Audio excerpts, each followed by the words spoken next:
आदरणीय अध्यक्ष महोदय जी, मैं नियम 72(1) के तहत इस विधेयक को पुनर्स्थापित करने पर अपनी सख्त आपत्ति दर्ज करना चाहती हूँ।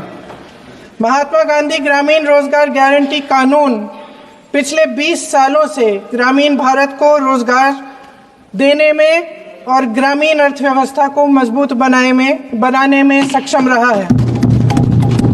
ये एक इतना क्रांतिकारी कानून है कि जब इसको बनाया गया तो सदन के सभी राजनीतिक दलों ने इससे पूरी सहमति दी। इसके द्वारा 100 दिन का रोजगार इस देश के गरीब से गरीब लोगों को मिलता है, हमारे गरीब से गरीब भाई बहनों को। हम सब जनप्रतिनिधि हैं महोदय, जब हम अपने अपने क्षेत्रों में जाते हैं, आप भी जानते हैं, दूर दूर से हमें दिख जाता है कि मनरेगा का कौन मजदूर है। सबसे गरीब होता है, चेहरे पे झुर्रियाँ होती हैं, हाथ मिलाए तो सर हाथ पत्थरों की तरह। हाँ सर, मैं कर रही हूँ, पहुँच रही हूँ, मुझे पहुँचने दीजिए। नहीं, 1 मिनट लूंगी, मुझे पहुँचने दीजिए। सर, उनके हाथ पत्थरों की तरह कठोर होते हैं क्योंकि इतनी मजदूरी करते हैं। तो सर, मेरा जो इस बिल पर ऑब्जेक्शन है, सर, ये जो कानून है इसके तहत हमारे गरीब भाई बहनों को जो रोजगार की कानूनी गारंटी मिलती है, जो अधिकार मिलता है, वह इस योजना में मांग के आधार पर संचालित होता है। मतलब जहां जहां रोजगार की मांग है वहां इस योजना द्वारा 100 दिनों का रोजगार अनिवार्य है, देना अनिवार्य है। इसके साथ साथ केंद्र से इसके लिए जो पूंजी जाती है वो भी मांग पर आधारित होती है।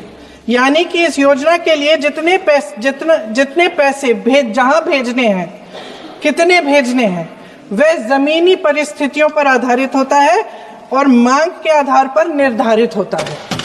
सर, इस विधेयक की अनुसूची 1 में उपनियम 4(1) और 4(2) द्वारा केंद्र को इजाजत दी गई है कि वे पहले से ही निर्धारित कर लें कि कितनी पूंजी कहां भेजी जाएगी। इससे संविधान के 73वें संविधान संशोधन को नजरअंदाज किया जा रहा है।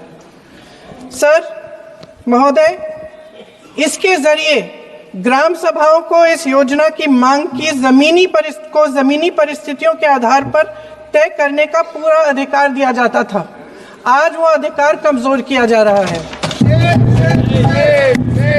सर, आखिर बात है, 1 मिनट, जब आप इस पे पूरी डिटेल चर्चा हो तो आप डिटेल बोलना। इस पे आपकी शुरुआत है सर, अभी शुरुआत है। सर, जो हमारे संविधान की जो मूल भावना है कि हर एक व्यक्ति के हाथों में शक्ति होनी चाहिए, वही मूल भावना पंचायती राज में है और उस मूल भावना के विरोध है ये जो अधिनियम, जो ये विधेयक आ रहा है। सर, इस विधेयक के जो प्रबंधन है, जिससे रोजगार का जो अधिकार है, कानूनी अधिकार है, वो कमजोर हो रहा है, वो हमारे संविधान के विपरीत है। सर, ये हमारे इसी सदन ने ये कानून बनाया और इसी सदन ने ये अधिकार जनता को दिया है। ओके। सर, एक और है सर, महात्मा गांधी मनरेगा में 90% अनुदान केंद्र से आता था। इस विधेयक द्वारा ज्यादातर प्रदेशों में अब 60% आएगा, इसको घटाया गया है। ओके। सर, इससे प्रदेशों की अर्थव्यवस्था पर बहुत भार होगी और खास तौर से ये वे प्रदेश जिनकी अर्थव्यवस्था पहले से ही केंद्र की ओर से जीएसटी के बकाये के इंतजार में है। ओके, माननीय सदस्य। हो गया। सर, इस विधेयक द्वारा केंद्र का नियंत्रण बढ़ाया जा रहा है और जिम्मेदारी घटाई जा रही है। सर, जो 100 दिन का अधिकार आपने 125 करने की बात की है, लेकिन इसमें वेतन की बढ़ोतरी, आपकी जो मजदूरी की बढ़ोतरी है, इसकी कोई बात नहीं है। माननीय सदस्यों। सर, ये सही बात है कि अभी तक जो बकाया है वो ही पूरा नहीं हुआ है। माननीय सदस्य गणों, मैं आपसे आग्रह सर, आखिरी बात ये है सर कि हर योजना का नाम बदलने की जो सनक है, ये समझ में नहीं आती है। सर जब जब ये किया जाता है तो सरकार केंद्र को पैसे खर्चने पड़ते हैं। माननीय सदस्यों, मैं आपसे आग्रह करता हूं, ये सर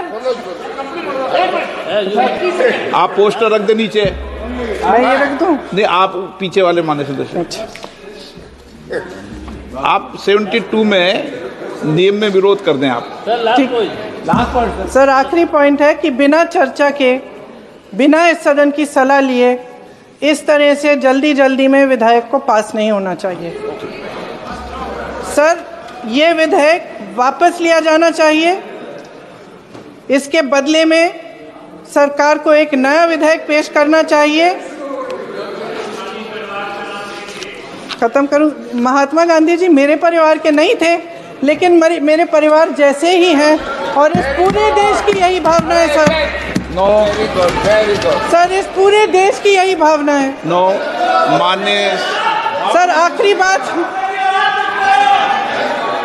सर आखिरी बात यह है कि गहन जांच पड़ताल और व्यापक चर्चा के लिए इसे कम से कम स्थायी समिति के पास भेजा जाना चाहिए और कोई विधायक किसी की निजी महत्वाकांक्षा, सनक और पूर्वाग्रहों के आधार पर न तो पेश होना चाहिए और न ही पास होना चाहिए। धन्यवाद।